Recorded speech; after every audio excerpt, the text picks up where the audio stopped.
ذات محترم، آج میں نے آپ کے سامنے مسئلہ واضح یہ کرنا ہے۔ ایک شخص کی ویڈیو ملی جس میں وہ حضرت عمر فاروق رضی اللہ تعالی عنہ آپ کے بارے میں کچھ باتیں کر رہا تھا کہ وہ جو لونڈیا والا واقعہ ہے کہ آپ نے ایک لونڈی کو دیکھا، اس نے پردہ کیا ہوا تھا، تو آپ نے اس کا جو پردہ تھا وہ اتارا۔ آپ نے فرمایا کہ تو کیا آزاد عورتوں کے ساتھ مشابہت اختیار کرتی ہے؟ یعنی پھر ان کا یہ کہنا تھا کہ دیکھیں یہ ہے تو عورت، آپ کی کوئی ماں کی اس طرح معاملہ کرے، یعنی عورت عزت ہوتی ہے۔ مقصد یہ ہے کہ اس طرح کی اس نے باتیں جو حضرت عمر فاروق رضی اللہ تعالیٰ عنہ کے بارے میں کی ہیں، تو اس کی ویڈیو بھی آپ سن لیں۔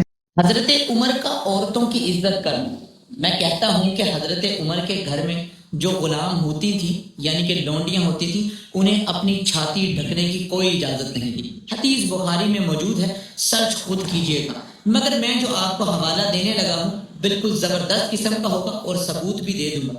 جی ہاں، ایک لونڈیا اپنے آپ کو عورت سمجھ کے اپنا سر ڈھانپ رہی تھی تو حضرت عمر نے اس کی چادر چھین لی۔ آپ جانتے ہیں نا کہ اگر آپ کی ماں کے سر سے کوئی چادر چھین لے، وہ چاہے غلام ہو یا آزاد۔ میں آپ کو یہ واضح کرنا چاہوں کہ حضرت عمر فاروق رضی اللہ تعالیٰ عنہ آپ کا یہ فعل اپنی ذاتی یا اپنی نفسانی خواہشات کی وجہ سے نہیں تھا، بلکہ آپ کا یہ فعل شریعت مطہرہ پر عمل کرنے کی وجہ سے تھا۔ یعنی آپ غیور تھے، غیرت مند تھے، شریعت مطہرہ کے معاملے میں تھوڑی سی بھی کمی کوتاہی کے معاملے میں وہ آپ برداشت نہیں کرتے تھے۔ تو اس عورت نے ایک مشابہت اختیار کی ہوئی تھی، تو اس لیے آپ نے اسے روکا۔ رسول اکرم صلی اللہ علیہ وآلہ وسلم کا فرمان ہے، حدیث کا مفہوم آپ کے سامنے پیش کرنا چاہتا ہوں کہ جو بھی کوئی آدمی کسی برائی کو دیکھے تو اسے ہاتھ سے روکے۔ ہاتھ سے طاقت نہیں رکھتا تو زبان سے روکے، زبان سے طاقت نہیں ہے تو دل سے برا جانے، اور یہ ایمان جو ہے یہ جو حصہ ہے یہ ایمان کا کمزور والا حصہ ہے۔ ذالک اضعف الایمان۔ کہنے کا مقصد یہ ہے کہ حضرت عمر فاروق رضی اللہ تعالیٰ عنہ آپ حاکم وقت ہیں، اگر آپ ہاتھ سے روکتے ہیں ان کو کہ بھائی اس طرح نہیں کرنا، تو وہ شریعت مطہرہ کے خلاف نہیں کر رہے، شریعت مطہرہ کے مطابق کر رہے ہیں۔ جب ہم نے کلمہ پڑھ لیا، ہم مسلمان ہو گئے، تو ہم نے یہ دیکھنا ہے کہ ہمارے جو افعال اقوال ہیں وہ شریعت مطہرہ کے خلاف ہیں یا شریعت مطہرہ کے مطابق ہیں۔ حضرت عمر فاروق رضی اللہ تعالیٰ عنہ آپ کا یہ فعل شریعت مطہرہ کے مطابق تھا۔ اب اعتراض کرنے والے کو سوچنا چاہیے، اگر یہ ایسا فعل شریعت مطہرہ کے خلاف ہوتا، یعنی ان کی عزت کی پامالی والا معاملے میں کوئی شبہ بھی ہوتا، تو بہت سارے صحابہ کرام کتنے گزرے ہیں، وہ فوری طور پر یہ اعتراض کرتے، بات کرتے کہ بھئی آپ نے اس طرح کیوں کیا۔ کسی صحابہ کرام نے ایسا معاملہ نہیں کیا۔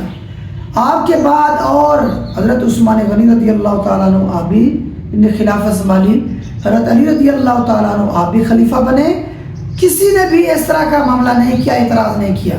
حضرت عمر فاروق رضی اللہ تعالیٰ عنہ کہ آپ کے اس فعل پر کسی صحابہ کرام کا اعتراض نہ کرنا، خاموشی اختیار کرنا، یہ اس چیز پر دلالت ہے کہ آپ کا یہ فعل کوئی اپنی ذاتی یا نفسانی خواہشات کی وجہ سے نہیں تھا، بلکہ شریعت مطہرہ پر عمل کرنے کی وجہ سے ہی تھا۔ تو اس لیے ہمیں چاہیے جتنے بھی صحابہ کرام ہیں، جتنے بھی صحابہ کرام ہیں، تو ہمارے دل میں تمام صحابہ کرام کے بارے میں محبت ہونی چاہیے۔ کسی صحابہ کرام کے بارے میں ہمارے دل میں بغض نہیں ہونا چاہیے۔ اگر ہم چاہتے ہیں کہ ہماری دنیا بہتر ہو جائے، اگر ہم چاہتے ہیں کہ ہماری آخرت بہتر ہو جائے، تو ہم مکمل طور پر صحابہ کرام، بزرگان دین، اولیاء کرام، اہل بیت، انبیاء کرام، اولیاء کرام، صحابہ کرام، اہل بیت، یعنی جتنے بھی افراد ایسے ہیں جو اللہ کے برگزیدہ بندے ہیں، تو ہمارے یہاں ہمارے دل میں ان کی مکمل طور پر عزت ہونی چاہیے، ان کی محبت ہونی چاہیے۔ تو بہرحال اس آخر میں یہ بھی بات کرنا چاہتا ہوں کہ جو لوگ اس طرح کے پروپیگنڈے بناتے ہیں سوشل میڈیا پر کہ کبھی کبھار انبیاء کرام کے بارے میں جو ہے خاکے بنانے کی کوشش کرتے ہیں، یا اسی طرح صحابہ کرام کے بارے میں عزت اچھالنے کی کوشش کرتے ہیں، اہل بیت کے بارے میں عزت اچھالنے کی کوشش کرتے ہیں، تو یہ ان تمام کو چاہیے کہ وہ اس سے پرہیز کریں اور بچیں۔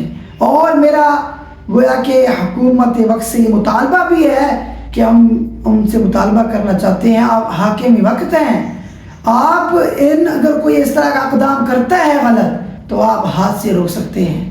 تو آپ کو اللہ تعالیٰ نے طاقت دی ہے، تو آپ جتنا بھی ہو سکے، جب آپ کے پاس طاقت موجود ہے، آپ حکمران ہیں، حاکم وقت ہیں، تو جو بھی اس طرح کی کوئی اقدام کرتا ہے جو شریعت مطالعہ کے خلاف ہے، جو بھی ہو، سوشل میڈیا کے لحاظ سے ہو، اس کے علاوہ سے ہو، آپ اپنا کردار ادا کریں۔ یہ دنیا کا سفر چند دنوں کی زندگی ہے، یہ چند دنوں کا سفر ہے، یہ ہمیشہ نہیں رہنا۔